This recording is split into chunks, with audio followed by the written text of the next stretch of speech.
Herkese merhabalar, ben Huri. Huri Metek Mutfak'ta kanalıma mutfağıma hoş geldiniz. Tepsiler dolusu hazırladığım bu muhteşem tatlıyı sizler için hazırlıyorum. İster çiğ olarak ister kuru olarak bulduğunuzda saklayabilirsiniz. Evet, tarifimi ilk olarak hamurumu hazırlayarak hemen başlıyorum. 1 çay bardağı yoğurt, 1 çay bardağı ılık su, 1 çay bardağı sıvı yağ, 1 çay bardağı eritilmiş tereyağı, 1 paket kabartma tozu, 4 yemek kaşığı sirke, 2 adet tam yumurta. Tüm malzemeyi homojen olana kadar karıştıralım. Evet, 5,5-6 su bardağına yakın un kullandım. Unu azar azar ekleyerek yumuşak, elle yapışmayan bir hamur hazırlayalım.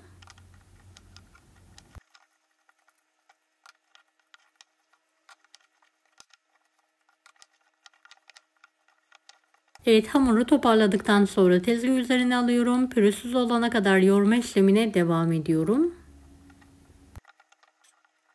Ortadan ikiye keselim. Hamuru uzaltalım. Şöyle ceviz büyüklüğünden biraz büyük olacak şekilde bezelere keselim ve yuvarlayalım.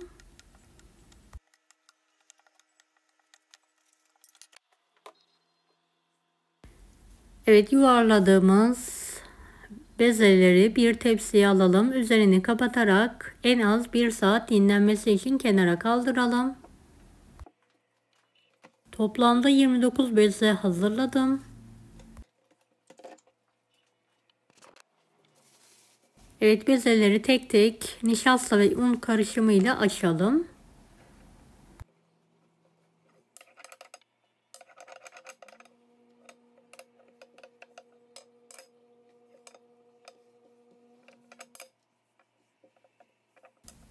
Evet, yufkaları ince olana kadar büyütelim ve üst üste alarak tezgahın bir kenarında üzeri kapalı bir şekilde bekletelim.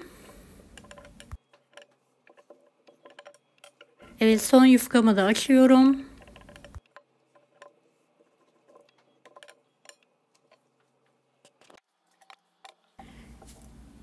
Beni hangi ülkeden veya şehirden izliyorsunuz merak ediyorum. Yoruma yazarsanız sevinirim. Evet, yufkaların hepsini açtım. Aynı boyutta, gördüğünüz gibi incelikte. Tek kat yufkayı videodaki gibi tezgaha serelim. Ortadan keserek kenarlarını da düzeltelim.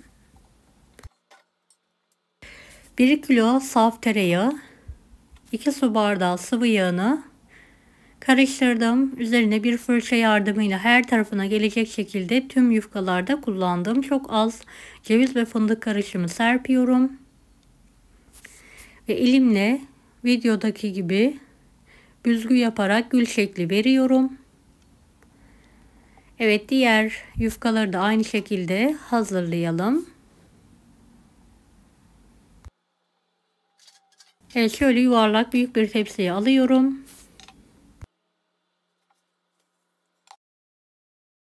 Tepsim dolana kadar aynı işlemi yapmaya devam ediyorum. Benim tepsime 8 tane yufka yeterli oldu.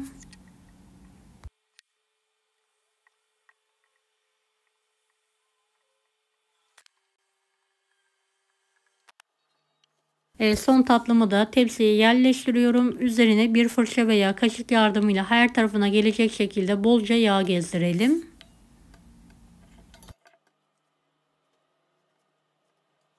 Evet, ilk tepsim pişmeye hazır. Gördüğünüz gibi.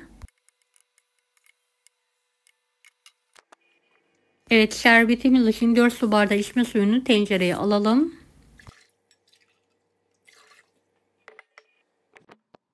Üç buçuk su bardağı toz şekeri de hazırlayalım. Tatlımızı önceden ısınmış 170 dereceli alt üst fırının alt tarafına alalım. Üzerine bir tepsi kapatalım. Tepsiyle yaklaşık 1 saat pişirmeyi bırakalım. 10 dakika sonra dereceleri 165 dereceye düşürelim. Evet, diğer tepsiler için tek kat yufkayı Tezgaha serdim. Üzerine fırça yardımıyla yağ sürüyorum.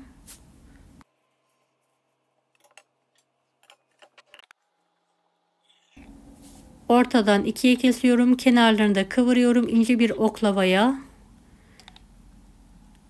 ince bir şekilde ceviz veya fındık serperek sarıyorum. Ve diğerini de aynı şekilde hazırlamaya devam ediyorum.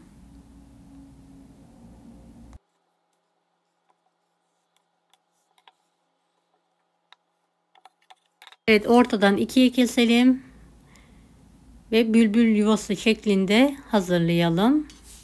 Şöyle bir küçük tepsiye alıyorum. Evet, tatlım pişmeye yakın, şerbetimi ocağa alıyorum. Sıcak suyun üzerine şekeri ekliyorum. Eriyene kadar karıştırıyorum. Bir parça limon suyu sıkıyorum ve karıştırıyorum. Evet, şeker eriyene kadar karıştıralım.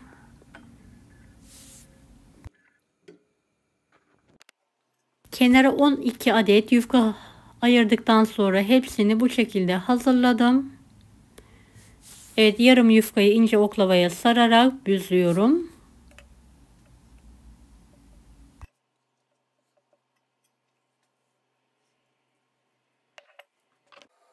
Evet, kaynamaya başlayınca dakika tutuyorum. 30-35 dakika kıvamlı bir şerbet hazırlıyorum.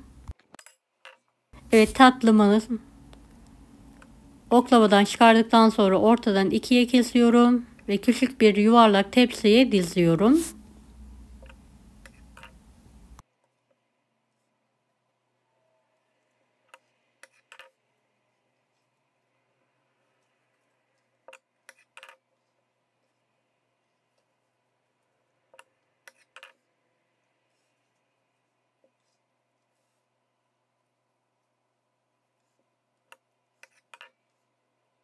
Evet, tepsim dolana kadar hazırlıyorum.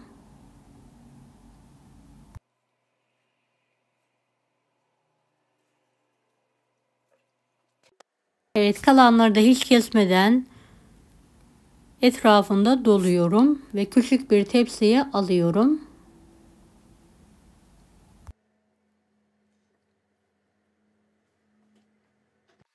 Evet, üzerlerine bolca yağ sürüyorum.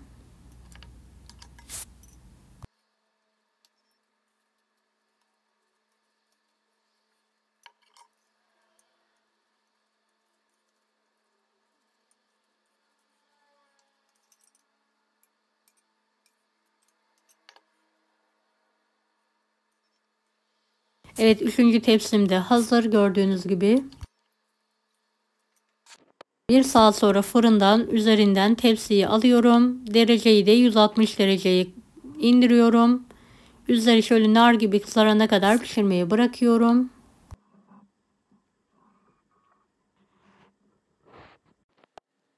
Evet, şu an tam istediğim gibi kızardı. Fırından hemen çıkartıyorum. Diğer tepsiyi fırına alıyorum. Aynı derecelerde pişirmeye devam ediyorum.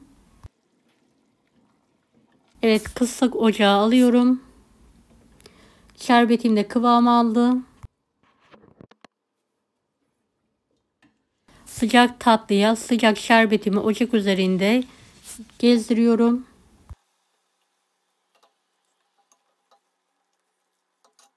Şerbetin bir miktarını ocak üzerinde verelim. Daha sonra ocağın altını kısarak bir kısmını daha verelim.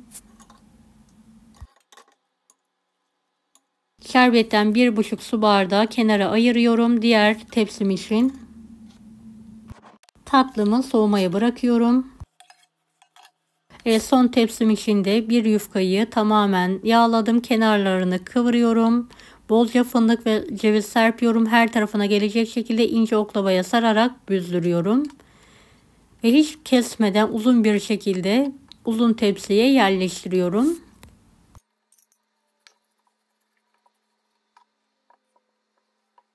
Evet, bu tepsi için tam 12 adet yufka kullandım.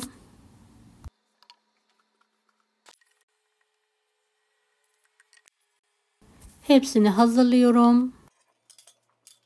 Evet, kalan son yağı da üzerine bir fırça yardımıyla her tarafına gelecek şekilde sürüyorum.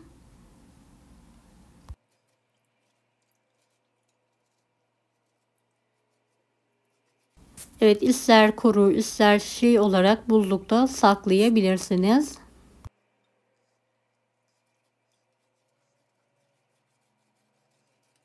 Kuru baklavaları da isterseniz buzluğa atmadan direkt oda ısısında da saklayabilirsiniz.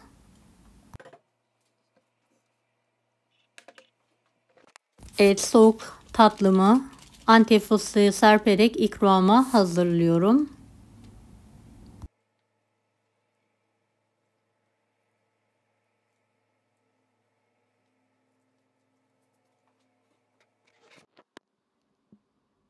Evet, tepsiler dolusu hazırladım. Baklavalarım hazır. Diğerlerini de ihtiyaç zamanı bulduktan çıkartarak şerbetleyeceğim. Kuru baklavayı da ısıtarak şerbetliyorum. Bir sonraki videolarda takipte kalarak şerbetleme videolarını izleyebilirsiniz. Deneyecek olan herkese şimdiden kolaylıklar dilerim. Kanalıma ücretsiz abone olmayı unutmayın.